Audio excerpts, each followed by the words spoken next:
So let's actually get started. So welcome everybody to this third session. We're going to talk about migrating your legacy solutions to modern framework. And we're going to actually talk about that title in a second as well, because to be honest, the title is wrong. It's not about migration. It's never about migration. It's about transformation. But let me explain and let us explain what it actually means in practice, so you'll learn then how to make this happen, hopefully for your deployments as well. So quick introductions, who we are. Let's start with Erwin. Yep. Good morning, I'm Erwin van Hunen, part of the PnP core team together with Vesa. Besides that, I have a day job where I work for Rancor as a product owner for transformation. So I focus during the day on transformation from classic to modern, from old school SharePoint 2007 farms to 2013, etc., etc. And my name is Vesa Juvonen. I'm a senior program manager from Microsoft side. I'm the person who helped people to move from farm solutions to the adding model, and now I'm helping people to move from adding models to the modern ways of customizing SharePoint. So the transformation thingy for solutions keeps on following me from a guidance perspective. So I'm always generating the guidance for these things. And I do plenty of other stuff, but let's not actually spend time on that. So let's concentrate on things this session. Now, this is the thing what I was actually kind of hinting on the title. So technically the title is wrong. When we talk about the migration of solutions, technical solutions or business applications, it's not actually about migration. Migration typically means you're moving content. You're moving content from on-premises to the cloud, or you're moving content from one environment to another. So even in Microsoft words, we use transformation as the term for transforming the experience. So we're transforming from a classic experience or classic customizations to the modern experiences and modern customizations. So it's in place. In place transformation. That's basically the difference and how we should be approaching this. So sure, the title is slightly wrong, but don't leave. We're gonna hopefully give you a nice demo on what this means in practice. Oh, and it's only 20 minutes, and so anyway. So let's talk about this thing. So what we wanted to do is really concentrate quickly on a process first. I'm a recovering consultant. It's been now 4 years since I moved to engineering. I have the consulting genes inside of me, which are still kind of fighting against them. Sorry if there's any consultants in the room, but technically, hopefully you understand the joke. But as part of the transformation, it's really important to understand the phasing. This is not just about analyzing the code and doing a transformation of the code, having a look on the code and then flip it in the SharePoint framework or something. It really starts by understanding what's available and what's possible out of the box as well. It doesn't mean that you need to reduce your customization necessarily, which is, by the way, a good thing as well, because why would you have a customization if you can achieve that by using an out-of-the-box thing? But that's why we want people to approach this with 5 steps, and these steps are actually exactly the same as when you move from farm solutions to the adding model. But the content is slightly different. So let's actually go this through one by one, and then we'll do another demo, and we'll talk about these steps after the demo as well. But basically, it all starts with readiness. You as a consultant or as a customer, you need to understand what's possible in the modern experiences of SharePoint. What's possible in the cloud. Because you cannot take a farm solution and plug that in the cloud. That's not how it works. Or do you want to take an adding model implementation and move it into SharePoint Online?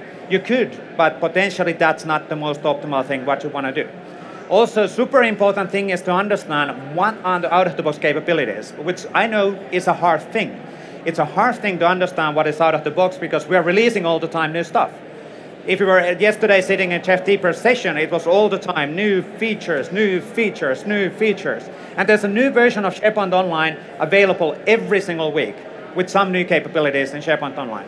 That's pretty mind-blowing. So in a nutshell, if you think about it, readiness is actually about 2 things. It's the technology there, is the technology ready, but also are you ready? Yes. Do you understand what is out there, and are you familiar with the frameworks that require you to build solutions in the modern world? Are you ready there? That is readiness, that's what readiness is about. Absolutely. Now, the second big thing from a phasing side is the assessment. And this is really around analyzing what you have. We should never go to the project and say, this is going to cost us, this is going to take 2 months, and this is going to cost 200,000. I don't know what the solution is all about. That's not the right way of doing business, right? We want to analyze what's actually being used. What are those customizations which are being used by the end users? The same thing as with the older transformation. Even though there would be an adding or there would be a functionality, is somebody actually using that or not? Is it valuable enough? Is it something what we want to transform or not? So we are assessing the behavior of the solution. We are assessing the behavior of the end users on those things to understand where do we want to spend time on transforming things. Also keep in mind that with the assessment, a very important part of assessment is that you might think you know what is out there on your farm, but you most likely don't, depending a bit on the size of the farm. But there's, the citizen developers, the people that have access to SharePoint Designer, that build InfoPath forms, that are customizations. People have been customizing things that you might not be aware of, that are business critical. Those will hopefully surface while you're doing your assessment. Yes. Figure out what is out there, what is being used, how it is being used, what is critical, and what don't you need anymore, because that is part of the assessment too. Figure out, this is not relevant anymore, this was relevant 5 years ago, not anymore, let's get rid of it. Clean up. And also really concentrate on the functional requirements of the solution. Why does it exist? What are we trying to achieve from a functional perspective? Again, not from a technology perspective. If you're a developer, you might be thinking, well, that's not an interesting discussion, but that's a really important thing to understand.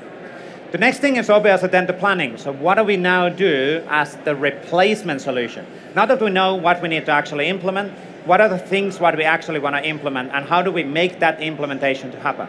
So we make sure that we have a clear planning on how do we implement stuff in SharePoint Framework, what are the patterns, and how to make things happen. And this is actually the phasing all the time when we are ready for accurate estimates. So if you are as a consultant or a delivering things, you probably don't want to overpromise before you know what we want to transform. So you need to have the details available around the environment. Super important thing. Very important. And then obviously after that comes to the following stages, which is obviously the implementation. Now we actually implement the technical story, and then we deploy that technical story, and we start thinking, how do we transform the existing sites as well?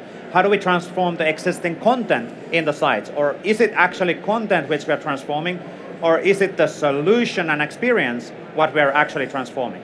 Which is now the key to understand, especially in SharePoint Online, when we're moving from a classic experiences to the modern experiences. Now, before we go to the demo, just one kind of a topic on that particular thing. So really, if you think about the transformation from the classic SharePoint to the modern SharePoint, it is around transforming from the SharePoint 2013 lookalike functionalities.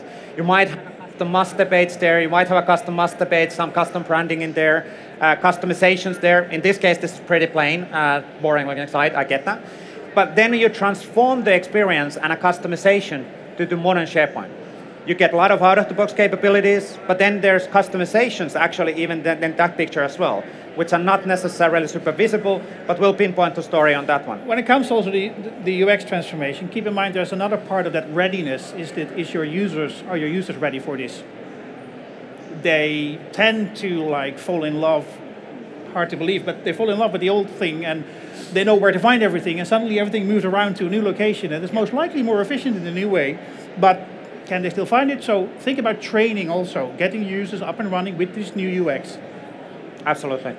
Now, let's actually have a real-life story of this one in practice. We have a bit of a philosophical... Well, before we go there, a bit of a philosophical question. Now, we talk about SharePoint. The discussion was transforming a solution. For some of you, the solution might be a farm solution. It might be a sandbox solution.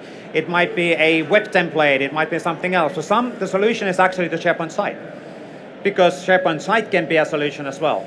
So we wanted to actually cover this in two different kind of stages, the demo of the setup. So we concentrate on a technical transformation, but also on the site transformation, because the site itself can be the solution in many times as well. And people are nodding in the audience, so understanding the thinking as well. So let's actually have a look on this one in practice. So let's jump on Erwin's computer, where we then go to a classic site. Let me launch PowerShell in the meantime.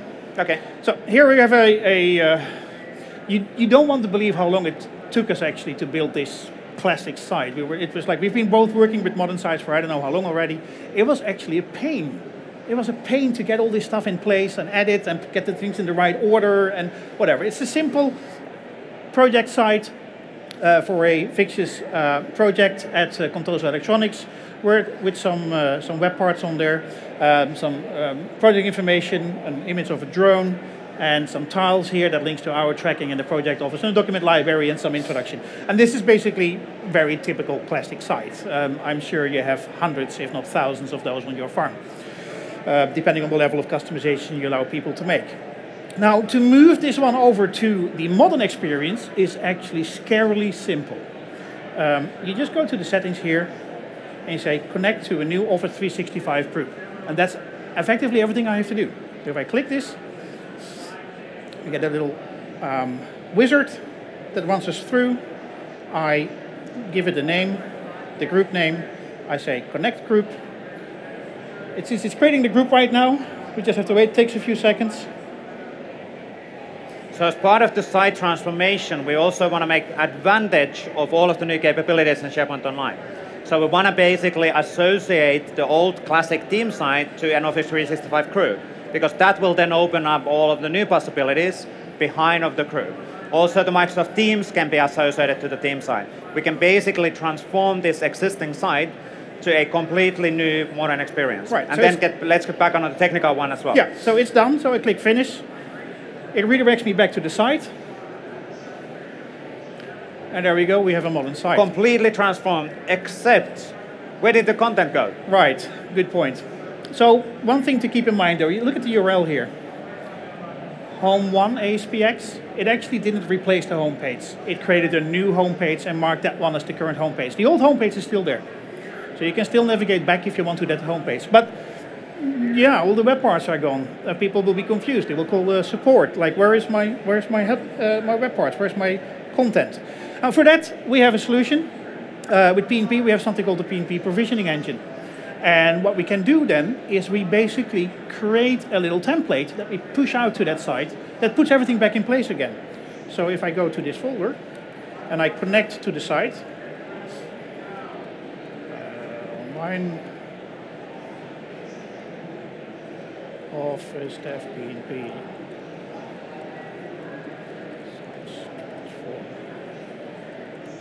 So the next step, like Erwin is saying, really is to make sure that now the site has been transformed, the experience has been transformed, the site is now modern. It's fully modern. But the welcome page is completely different.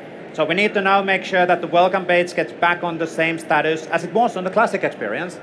And then also let's have a look on the technical transformation, which happened behind of the scenes and nobody noticed. So the code was transformed as well, kind of. Yeah. So now I'm applying this template, and the template, I will not go into much detail, we don't have that much time for that, what this template contains, but it basically contains a homepage, nothing else. And in that homepage, we replace this current homepage now with the updated version, where we have the web parts in place, the properties of those web parts in place, etc. How do you get hold of this file, this template? Well, you do the transformation once, you create one of the sites, you put all the web parts in place again, and then you extract the template with the PnP provisioning engine from that site, and then you have the template. And then you just say, okay, apply to that one, that one, that one, that one. You can do it in a loop, a simple PowerShell script. There we go. It's uploading an image now. There we're replacing the home page. Should take a few seconds. And while we're waiting for that one to do, obviously this is a 20-minute session. If you're interested in what is this tooling, what Erwin is doing right now, there's a SharePoint framework and a PnP booth on the developer area on the right over there. We have all the time people in the booth explaining, ready to explain how these things actually work in practice. We seem to have some slowness on uploading data or transforming the site, but I think we should be fine, crossing fingers. We should soon be fine, yeah. We're getting there. We're getting there. Yes.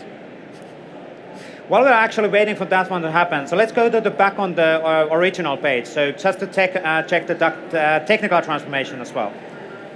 Can we see a page where we had a custom footer? Because we didn't really pinpoint that custom footer to actually exist. Right, there. good point. We didn't. If we go here, we should have a page. Otherwise, I can go to the old one. So here we go. So this is still the old experience. So we are still on the same site. We did an in-place transformation. In the old experience, we are in the classic experience of a SharePoint site. We actually have a custom footer, which is embedded on the site. In this case, it's using JavaScript embedding techniques, which is a user custom action scripts executing and rendering stuff. But you can see that there's a Condoso Inc. Footer on the site. Now, this one is really interesting from a transformational perspective, because now, when we think about these old customizations, we needed to always push them to actual site collection, to actual site. We needed to somehow get the stuff provisioned to the site level. The modern SharePoint actually gives you more flexibility than that. You're able to, from a centralized location, say that in every single team site, we will have a custom footer. And you're able to control that custom footer from a one centralized location. Exactly. So now, if we, for example, if we would create a new team site, well, the transformation is completed, so or we'll have a look on the transformed team site or the experience. We can see that the same Contoso footer is still there. We still have a CRM search. I don't know if your Zoom actually works, or Zoom it works. No, it doesn't. No. We still have a CRM, a search, and privacy policy, which are the same links as in the old experience, but it's actually using the modern layouts. It's using the Office UI Fabric to render that. There's a Contoso Electronics message there as well. It's a customization what is available.